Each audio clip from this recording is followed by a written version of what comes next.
Well, there we have it, guys. We're moving into spoilers now. So if you have not seen this film or you don't want things spoiled, get on out of here. So, guys, can we start immediately? Something that really was jarring in this film was we started off with the losers as kids back at that same scene, like cutting their. For me, that immediately started the film on an off note. It's like, uh-oh. I'm like, oh, we're retreading this again. Like, no, we're seeing so, and then that for me was the first sign of saying we're getting a lot of kids in this movie, and it was almost within that scene, the beginning of the end, in a lot of ways. Really? Yeah. I thought. I mean, like that. And that's the beginning of the film. It felt like that's a natural place to start. Like, where did we end off? We'll start there, and then you kind of go forward. Yeah, sure. There was a slight indication that they didn't respect the audience enough to just kind of internalize everything that came before and that be enough to flow into this. Which is ironic because I thought they... Oh, sorry, go on. Well, sure enough, they followed that up by revisiting a flashback of every character and reiterating their place in the first one. What they are, and it was because a big complaint about that first one was it was just, one by one you go through these character and it ends with a scare from Pennywise. And they do the same thing again, not just with the adults, but with the kids. I was really shocked by that because I defended the movie, the first one as it was. And I'm like, oh shit, he's really doubling down on that. That was, yeah, no, I agree. And it goes. Can we, if we're able to move on, it goes immediately into a rather confronting scene, which should have been the first scene, in my opinion. And you know what? The thing is with with that first film, like we're forgetting how good that Georgie scene was. And that was never forget crazy, man. Like that, like we hadn't seen Pennywise properly before, and now we'd seen him. So this was this needed to meet that level, and it was different, and I really liked it. It was more like slowly confronting. Really confronting. It was, I mean, I was shocked, and like I was trying to figure out what to think about that scene as well, just because it was, it had nothing to do with horror. It was just shitty people. And I think that was, I get how it is a bit out of left field, but I think that is kind of the one scene in the film that actually does kind of be like, yeah, Derry has this evil kind of in it. Yeah. And it's a very real evil, but But do you think it's Derry? I feel like that's a theme of this is there's the existential Pennywise horror and then there's the humanity horror. We had those horrible kids in that first one. Yeah, and I thought that was all part of the whole Derry is kind of so that scene was very confronting, but well done. Very well done. I'd heard so much about the Adrian Mellon scene since that first film that it was... What was the Adrian Mellon scene? That was it. That's it. Adrian Mellon was the guy who got thrown in the water. So it wasn't like disappointing. I thought it was very well executed, but it just so many times I hear people cite this Adrian Mellon scene. I'm like, oh, what's the Adrian Mellon scene? Yeah, it's quite different in the book. because I actually have read that scene in the book. And you said how does it differ? Well, the way I remember it in the book is it's much more like it's more in the woods, and it's like this little bridge. It's like not like sort of in the sort of cityscape. Okay, like so just a lot more urban. Yeah, and then it's a lot more. It goes on a little bit more. Yeah, like it's just kind of condensed a little bit and recontextualized. Which is probably a good thing. Like I don't know if that scene needed to be. I could be wrong. I could be remembering it completely wrong. So I'm going to flag that there. So a big thing I really didn't like about the setup of this film was that each of our main characters has completely forgotten the events of the first film, which makes it feel not only necessary for... I mean, I don't think it is necessary for the audience, the way we repeat so much of the first film again in different ways, but it makes it feel necessary for the characters as well. And I know that's part of the book, but I really don't like it. I don't hate it in the idea of it, but the execution, I just felt like it set us back too far in terms of these characters. Because, I mean, they don't really address the memory thing until the Chinese restaurant. Was there any flashbacks before that? Apart from the opening, because I think that if their catch up had been up to the Chinese restaurant and that was it, like that's when they kind of came into the I know what's going on. I think that's a good way to show the mechanic of the memory loss without setting us back too far. And I actually quite like how it was ironic because George, you just said about how you didn't want or it was one of you that said something about not treating the audience as an idiot by, that was him. Get it wrong putting again. it back. Of course it is. By going back and showing them doing the hand cutting. But I actually thought that with their introduction of the adult characters, they were doing the exact opposite. They were treating the audience like adults. It's like, we don't need to show you too much of what their lives are like. Let's get into the plot. Let's get into the issue of Pennywise and Derry, and let's bring him in. So they showed a little snippet, and it gave you as much information as you needed about each of those characters, and you could, the movie trusted you to fill in the rest. And I thought that was a really, really effective storytelling. I like the character introductions, yeah. I just don't feel like anything is added to the film whatsoever by them having forgotten everything. I agree. It just turns Mike into this manic exposition character. Yeah, he has nothing to do in here. Oh, man. Exposition. It's even worse than the first one somehow. What did you just say? What were you just talking about then? About that it was a really good storytelling device. Yeah. You liked. So I felt like it was very glossed over. I would have liked to have, not necessarily. You don't need to see. Oh, this is a day in the life of Richie, and this is the day in the life. You don't need to see that. But what I wanted to see was more of where these characters are at in their lives. And did you not feel that you got that though? Not really. It's so thinly veiled, I thought. I did like the Ben fake out when you go to a boardroom that has his last name, and you see a guy who looks a little more like you'd expect Ben to grow up to be. And then it cuts to super hot Ben on the screen. I'm like, that's good. But I mean, tell me a character that you felt was not adequately explained as to where they are in their lives through that beginning scenes. It kind of tells you everything you need to know realistically. I love how Eddie's married to his mum. That is a brilliant little character moment. I mean, Bill. I thought Bill, he's he can't write an ending.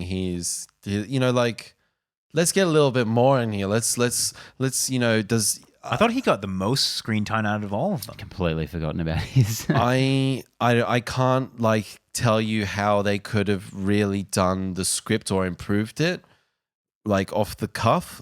But what I can tell you is I wanted more, and I don't think they delivered on that front. Yeah. I think it would have started to feel very this movie already has too much in it. I think that intro scene would have. I just loved how brief it was. I loved how it trusted the audience to figure this stuff out, and it gave you enough information that you could piece together what kind of life that they've had up to. It would have been cool to have more of when your old buddy from high school calls you up. You can still do that. There's sort of the memories coming back, but it's not as supernatural as I can't even remember where I grew up. Yeah, it was too much, I thought. And they didn't have to stick to that. They took a lot of liberties with the source material. I really feel like it just added too much time to the movie. Including the Ritual of Chud. Okay, can we talk about the Ritual of Chud? I hate the Ritual of Chud. Okay, yeah, I'm with you on that one. Okay, so Ritual of Chud's from the book. And the Ritual of Chud in the book is how they actually defeat Pennywise. And they changed it in this, which I thought was quite interesting. Yeah, yes. And also the token thing is not a thing in the book, supposedly. Oh, God, I hated that fetch quest. The token thing is like Zelda, man. It's go to this temple and get the Fire Stone. Go to this place and find your flashback so we can sit there for 5 minutes and watch that. I hated the token thing. It was so arbitrary. It didn't mean anything. Hammy. And it was already boring exposition, but they didn't explain it enough even at that, because it was how does everyone know what their token is? What does it mean? What is it for? What does it do? It was better than in the first one where they defeated him by just beating him with nothing will ever be better than that. I love that. I hated that. What a dissatisfying way to defeat. I thought that was really subtly done about how they weren't afraid of him anymore, and that's why they had power over him. Beat him to death with tire irons. They literally do the same thing in this, except it's more of they just insult him instead of this. I thought this was better than. No, I thought the first one was more. The first one was more showing than telling. It was them clearly exhibiting that they weren't afraid of him, and that's how they gained power over him. In this one, they were like, "We just have to insult him, guys." It's you're a clown. Can we? Sorry, I was jumping. Let's really. I want to really nut out this Ritual of Chud thing because Jesus, George. What's wrong with nut out?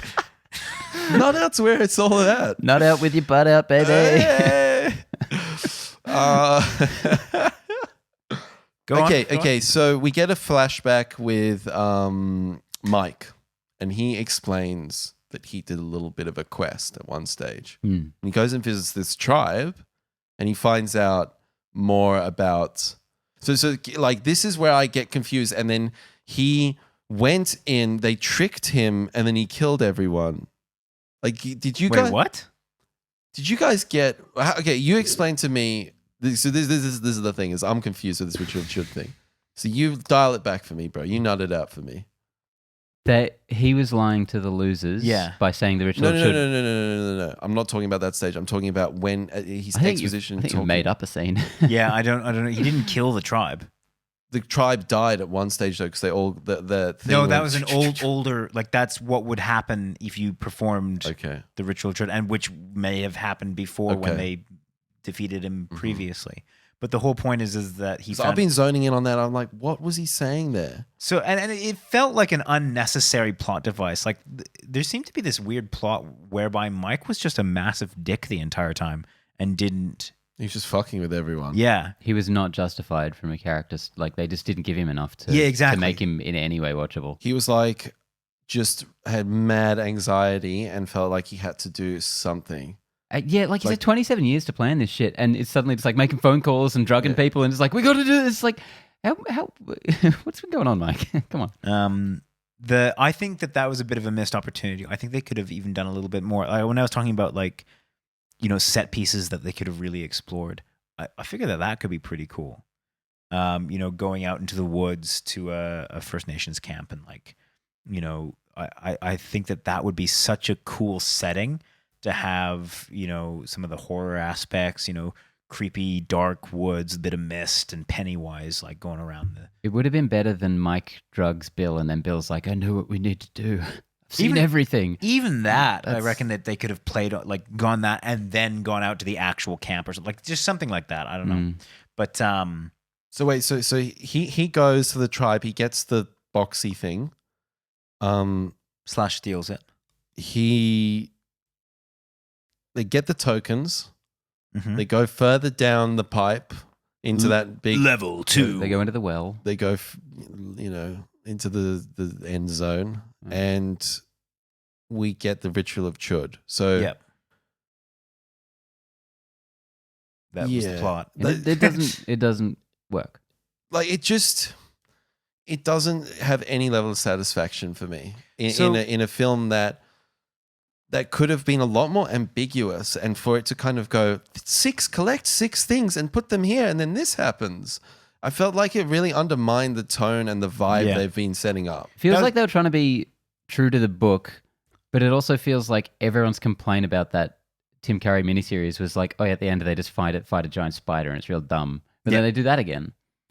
So no, I agree. I get the desire to be faithful, but I feel like they could have changed this up so much and it could have been better and no one would have cared. Yep. Well, I mean, people would have cared a lot, but I wouldn't have. 100%. I think it would have been a better movie for it. So they made cool changes in the first one, like taking out the orgy. Yeah. Like, that was a great change. I don't feel like that saying that it was a cool thing to do is the right way to describe that, as so much as necessary. The right thing to do. Like, I think it was very cool. The bare minimum. Like it's a weird thing to be like, cool, you didn't have a rape scene. It wasn't rape, it was very consensual. Oh, sorry, orgy scene. Yeah. But I thought it was child orgy. Yeah. Not still fun. Not anyway, consensual. Stephen King Anyways, so much cocaine. Terms. But I feel like that should set the precedent where you take out anything from the book that was clearly part of Stephen King's cocaine binges. And I think the ritual of Chud is right on that on that same writing session. I think that they could have made the ritual a lot more kind of archaic and from what we're hearing, mysterious. And from what you say from the book, it's more psychological. Yeah, and they're like kissing and their tongues are going down their throats or something in the book. Like the ritual of Chud, I think is pretty out there. Oh, right. Yeah. I would have liked it's in their mind. It's more psychological. Yeah. Yeah. So I think that would have been a good way to go about it. Yeah, all this stuff I'm criticizing about the book. Once again, I haven't read it, so don't at me. So then Mike has basically bullshitted them. Then they defeat him through the same mechanism as the first book. It's the first movie. Mm. But More or less. in this one, they pull out his heart, and that's like kind of like the nail in the coffin. I gotcha. That was so weak. I did like the disturbing little baby Pennywise. Yeah. Oh, I love that. That was funny. But in terms of like that is literally the mechanism. So literally last time could have been exactly the same. They just grabbed his heart and would have been all clear. I've got a question for you guys. Is there a scene or a moment, not necessarily a jump scare, that kind of sticks with you? Oh, the old lady scene. I love the old lady. And I love how they made her that googly-eyed, tall thing. I thought that was fantastic. She's not on the level of the crooked lady from the first one, but I liked her a lot. Yeah. She was excellent. There was a particular scene, like not even like a full scene, but like a moment that really grabbed me as like, and I don't know why this has really impressed me, but it was when Richie sees the dead eyes. I absolutely fuck, that love was brilliant. Which bit was that? When he goes all dead, when he's insulting, he goes, "Fuck you, Gets clown," super and then he just confident. gets.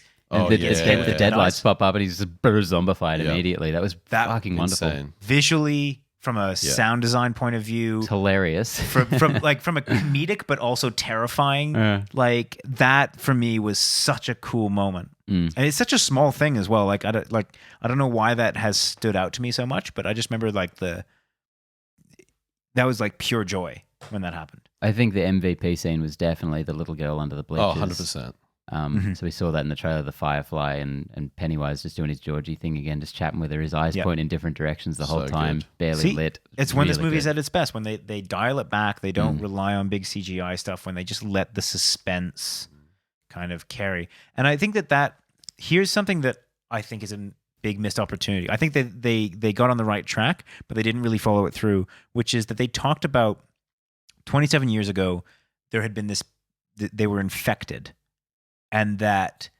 they were going to die because this infection was going to grow. Like that angst, that fear, whatever Pennywise had put into them 27 years ago, that was just slowly growing, and it was eventually going to get you. I thought that they could have maybe even played on that a little bit more. I think that was the kind of existential, tonal fear that this movie really needed to capitalize on. I agree, man. I think it didn't have that presence, that looming presence over it, which was so integral in that first film. Yeah. I don't think they did a bad job of it. I just think that they could have expanded on it more. Like focus more on that, less on the big CGI stuff. Can I tell you? Sorry, you need to answer that if you feel so. No, I'm good. No. You could I don't know. agree with it or I mean, something. like, do you guys want to talk about the ending, or are we skipping to Which I want to ending? I want to start with Stan, definitely.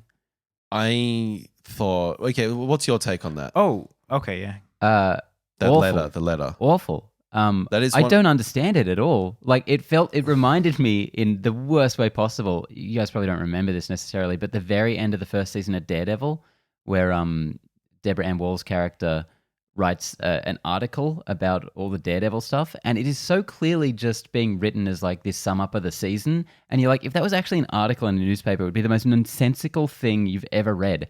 And then this letter in this movie comes along, and it's like, Stan is like, yeah, I killed myself to save the day, and it probably worked, and all of you got to be friends forever. I'm like, what is... Like, because I didn't... It doesn't make sense from the mechanics of it. Like, does he remember Pennywise? Exactly. Like, from a character point of view, it's like, I liked it when it was just like Stan was so sheer fucking terrified that he killed himself. I'm like, that's some good stakes raising. What a fucking intense scene in that bathtub scene. Like, that was just like, I thought like... Also, once again, amazing casting. Amazing casting for the small amount who was there. Amazing, again, sound design. It was well shot. It was like...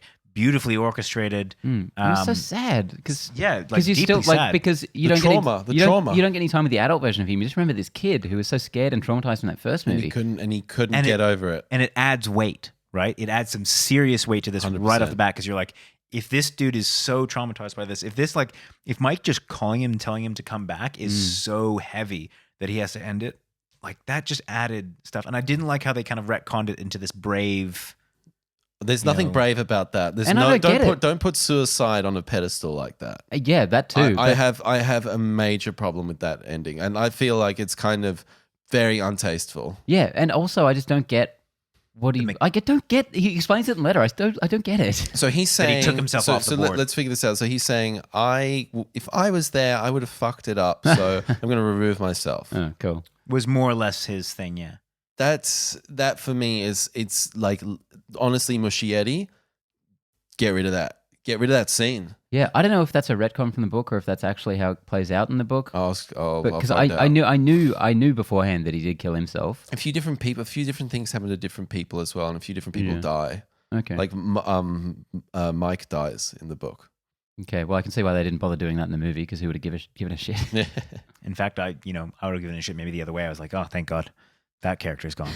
Yeah, I could see people just being like, wait, he did die in the movie? Yeah. So that completely undermines, as you guys said, like the stakes that were raised. I mean, by that time, it's, who gives a shit? It's the end of the movie. But yeah, But on a repeat viewing now, I'm going to be like, feel very, okay. Yeah. He's the hero. What a hero. Saving the day. I major problems. I loved the character arc of him, doing his bat mitzvah. Is that the scene that you were referring to as like the one flashback scene that really adds value? No, it was the one that, because the first movie I don't feel really alluded to Richie's sexuality in any direction whatsoever, but he had the one flashback in this one that was the only flashback I felt like was new information. But I like that Stan one as well. When he's at the arcade with the other boy. Oh yeah. And it's like, okay, this is actually something different. Every other one was a retread. Yeah. But yeah, I also like that Stan one. Yeah. We haven't talked about the CG. The de-aging? The de-aging. Yeah, which, as far as I can tell, is something completely new and never done before. De-aging, like, a child. Teens. Yeah. It was super distracting in that first scene when they were in the cubby house. Yeah. Like, Richie and Ben, like that was wild. Yeah. They got, that looked like Uncanny Valley 101. Also, I don't know if they sped up their voices or something. Like, there was something not right about... They've had to. Yeah. They've had to manipulate them. Yeah, that did not sound right at all, because it sounded like almost fast. Yeah, I was would odd. say it didn't bother me at all for the rest of the movie, though. I don't know if they shot the scenes just quick enough before the growth spurts. I don't think there was as many like close-up kind of intense. For the rest of the movie, they pretty much got away with it. Yeah, and they were integrating scenes from the first film with new stuff. I don't know if maybe some deleted scenes were in there or something. So I think that's kind of where I'm trying to remember exactly where I was getting confused about whether something was happening in the present day or the past day. And one of the ones that I thought about was like when Eddie is in the pharmacy.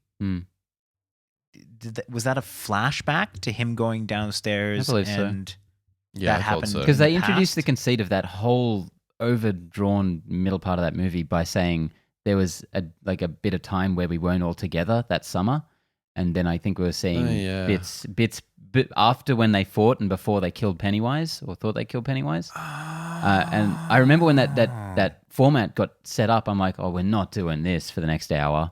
And they did it. That makes, because I thought sucks. that, okay, that makes so much more sense. I get it. I thought that those flashbacks were taking place after they had killed Pennywise. Yeah, And I was like, that doesn't make any sense. Yeah, I didn't like that.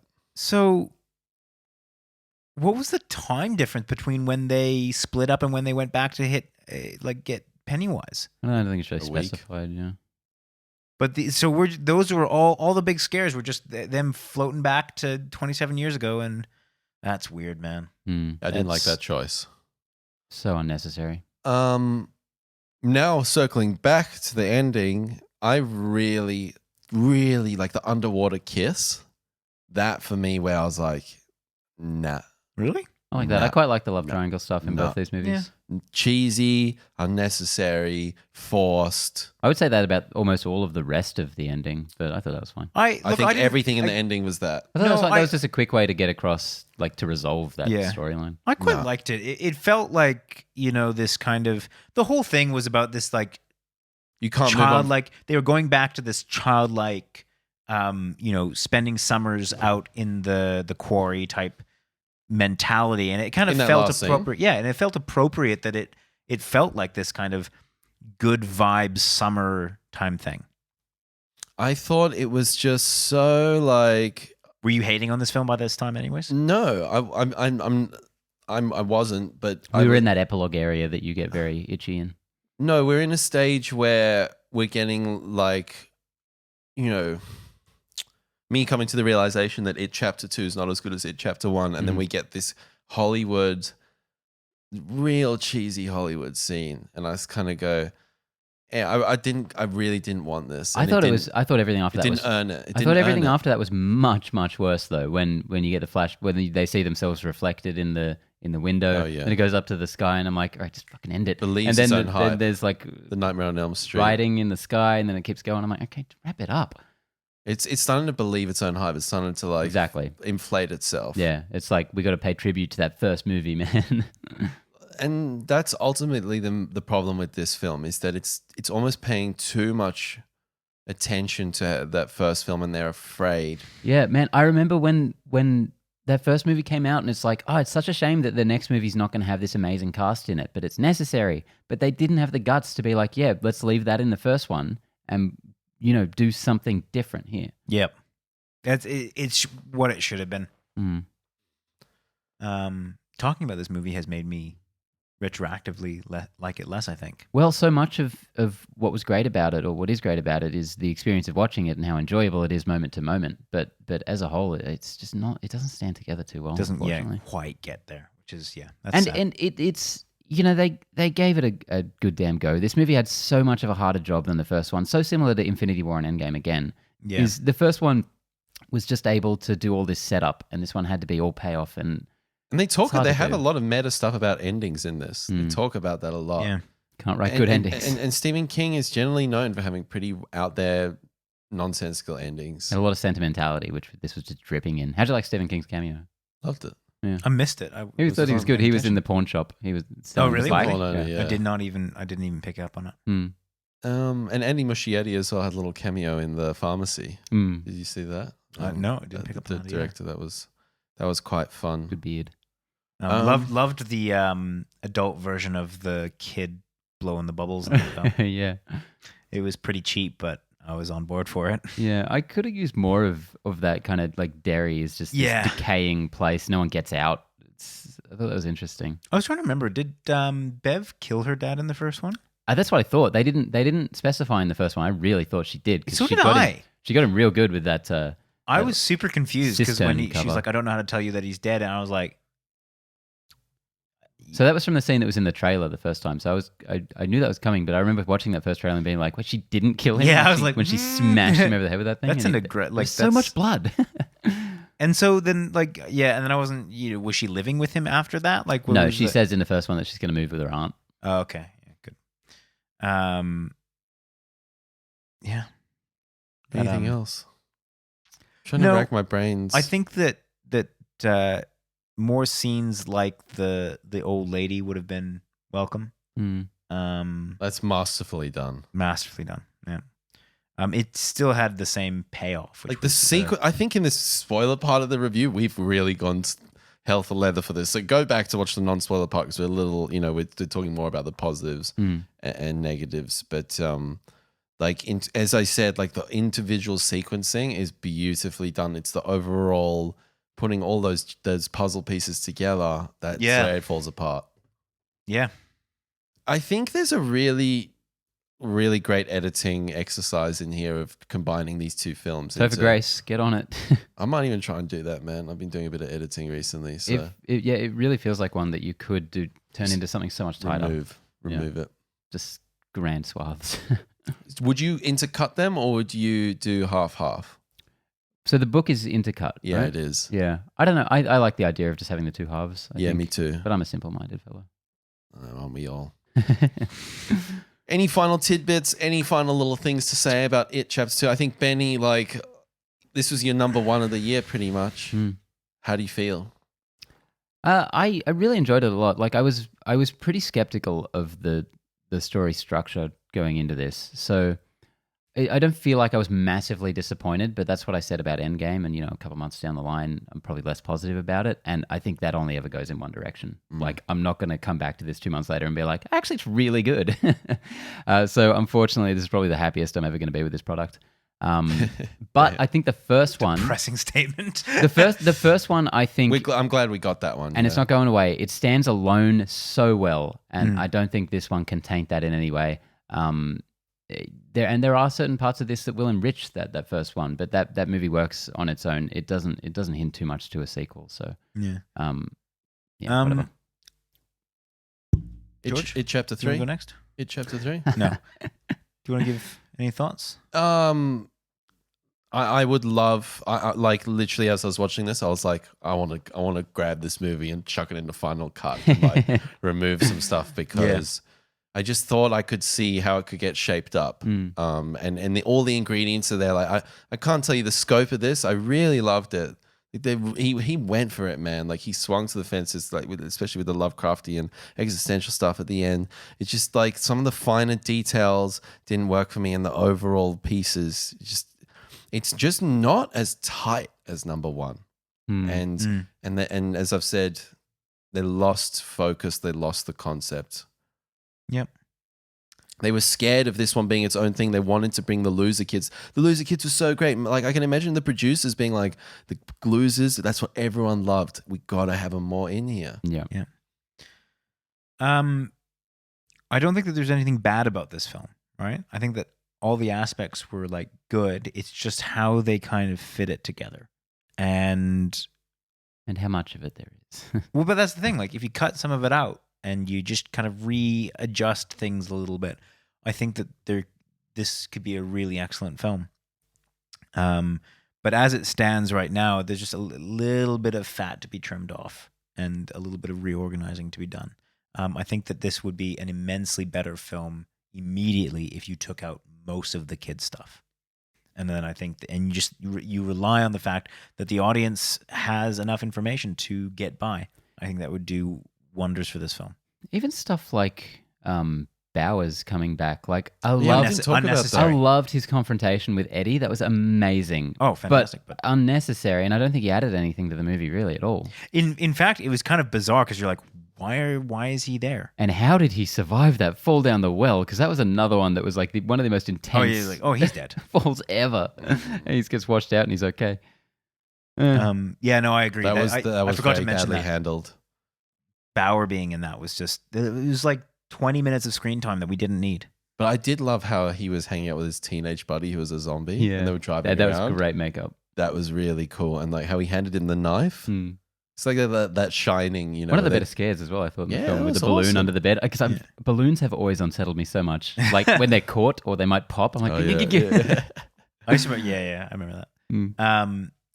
And I feel like that's unfair because Bauer did a really good job. Like the actor, whoever he is, like when he got that balloon and he was trying to tug it and he got that confused look on his face, I was like, fuck, that like great casting again. Great casting. Awesome casting. Awesome acting.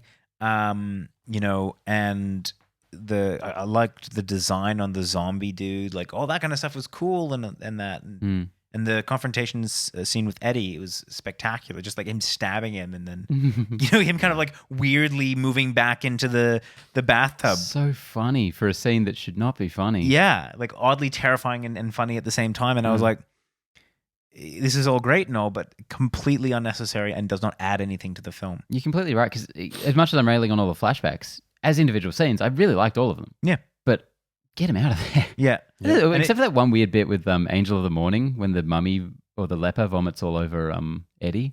Oh, yeah. And it's stuff like the song from Deadpool that I feel like is so from Deadpool specifically. I'm like, that's an odd 3-second moment. Yeah.